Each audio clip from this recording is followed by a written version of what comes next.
This is a relationship between birth order and geographical proximity to parents by Stephen Rugula and Michael Enstone. And basically, geographical proximity to parents, as you know already, is the distance that a middle-born child is what I'm looking at would go after moving out of the household, how far they would travel to live. And in the introduction, the author basically the two authors basically give causes to why a child, and like a general child, will move out of a household. But then they dive specifically into why the middle-born child would dive into the out of the household and how far they would go, because they will talk about how they feel like they are not unique. They feel like they are sandwiched in. They feel like they give more favoritism to their older and younger siblings. They feel like they're not special, and that's why those are the causes that they gave.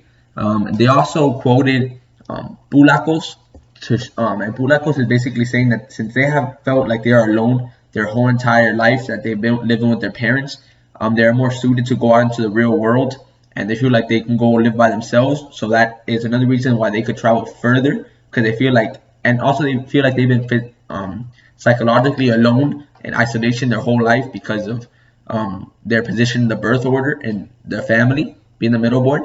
So they feel like they can go further, and because they've been isolated their whole life, so why not just go further and be isolated from the rest of the family again? And that's the introduction.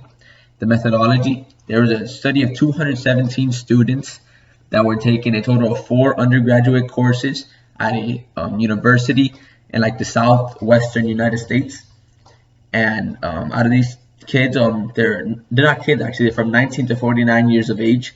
And the 49 years of age is a big thing, because even though it might be like an outlier, a couple adults that are taking these courses, it does show that long-term impact of maybe how far they move out throughout their life as they get closer or further apart from their family and their parents, to see how their perceptions change. The ethnicities were scattered, but mostly were Hispanic, with about 53% being Hispanic. And the questionnaire was for extra credit. That's why there was such a large sample size, about 217. So most kids would opt to take this, giving a variety of the sample, allowing more middleborns to be chosen. And the results. The results show that there is no direct significant results that between proximity, like the geographical proximity after moving out, and middleborns with the ethnicities. The only ethnicity that showed that middleborns are more likely to go further when they leave is Hispanics. Hispanics have a 17% more increase of that middleborn to not middleborns to leave the household further.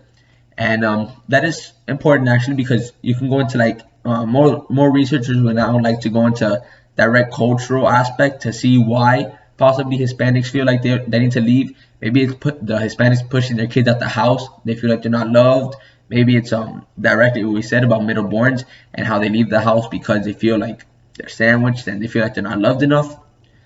And the last result that came to be that was significant was that females, like middleborn females, is like specifically, they're the ones that leave the house further, and that could also be due to Pulakos, his theory that the middleborns are more equipped and they can do better in outside society. It's also been shown that females are better equipped through my basic knowledge. So yeah.